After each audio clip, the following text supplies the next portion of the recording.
2005년부터 생계급여가 1인 가구 기준 76만 5,444원, 4인 가구는 195만원을 매달 수령하게 됩니다. 하지만 최근 들어 2023년 기준으로 생계급여를 정상적으로 받다가 어느 날 갑자기 구청으로부터 더 이상 급여를 지급할 수 없다는 통보를 받은 25만 명의 사례가 보고되었습니다. 생계급여를 받던 중 구청에서 지급 중단 통보를 받게 된다면 참으로 충격적인 상황일 텐데요. 왜 이러한 일이 발생하는지 살펴보면서 이러한 일이 발생하지 않도록 오늘 내용을 꼭 끝까지 확인해 주시기 바랍니다. 아는 것이 돈이다. 뉴스 넘버원 KBN 뉴스 지금 시작합니다.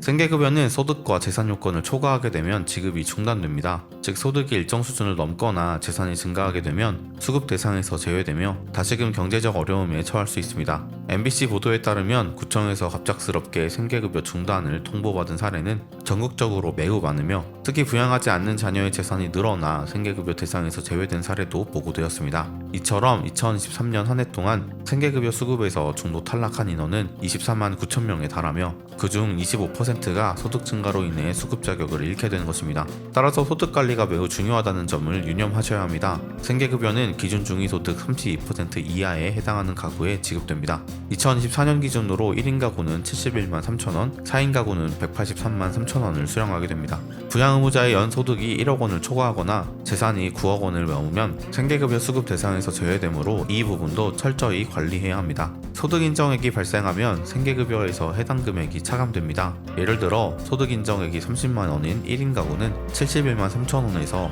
30만 원을 차감한 41만 3천 원을 매달 지급받게 됩니다. 이와 같은 방식으로 소득 인정액이 많은 만큼 급여가 줄어드는 것이므로 철저한 관리가 필요합니다. 생계급여를 계속 받기 위해서는 기준 중위 소득의 32%를 초과하지 않도록 관리해야 하며 1인 가구는 71만 3,102원, 4인 가구는 183만 3,057원을 초과하지 않아야 구청에서 지급 중단 통보를 받지 않습니다. 예를 들어 1인 가구로 혼자 살며 소득 인정액이 15만 원인 수급자는 71만 3,102원에서 15만 원을 차감한 56만 3,102원을 매달 생계급여로 수령하게 됩니다. 2인 가구의 경우 소득 인정액이 30만 원이라면 117만 원에서 30만 원을 차감한 87만 원을 수령하게 됩니다. 소득 관리에 있어 주의해야 할 점은 소득, 재산, 부양 의무자 기준을 충족시키지 못할 경우 생계급여 수급에서 제외된다는 점입니다. 2024년 기준 중위소득은 1인 가구가 222만 8,445원, 4인 가구는 57만 9,913원으로 소득이 중위소득의 32% 이하일 경우 생계급여 수급 대상이 됩니다.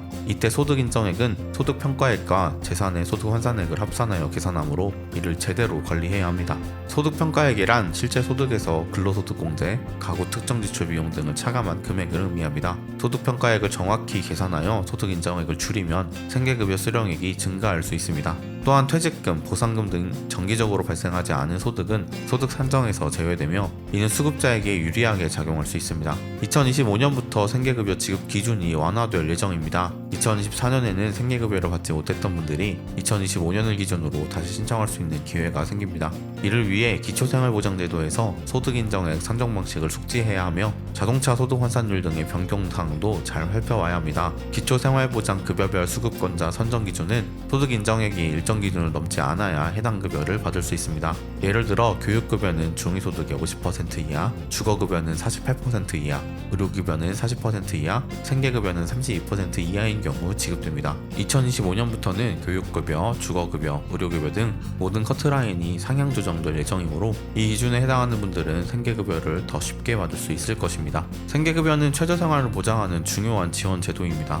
현금으로 지원된다는 점도 큰 장점입니다. 2025년 기준으로 1인 가구는 76만 5,444원, 4인 가구는 195만 1,287원을 받을 수 있으며 소득 인정액을 낮추는 것이 중요합니다. 소득 인정액은 소득 평가액과 재산의 소득 환산액을 합산한 금액으로 계산됩니다. 이 과정에서 실제 소득과 재산 소득이 얼마나 되는지를 정확히 파악해야 합니다. 2025년부터 자동차 소득 기준도 완화되어 2024년에 생계급여 대상에서 제외되었던 분들이 다시 수급 대상이 될 가능성이 큽니다. 자동차 기준이 1600cc에서 2000cc 미만 차량으로 변경되고 차량 가격도 완화됩니다. 따라서 2025년에는 더 많은 분들이 생계급여 신청 자격을 갖추게 될 것입니다. 이러한 기준 변화에 따라 생계급여 신청을 고려하고 계신 분들은 소득 인정액과 재산 환산 기준을 꼼꼼히 확인하고 해당 자격에 맞게 다시 신청할 수 있습니다. 오늘은 생계급여에 대한 사항 정리해 보았는데요. 생계급여는 최저 생계를 보장하는 중요한 제도로 이를 잘 활용하기 위해서는 소득과 재산을 철저히 관리하는 것이 필수입니다.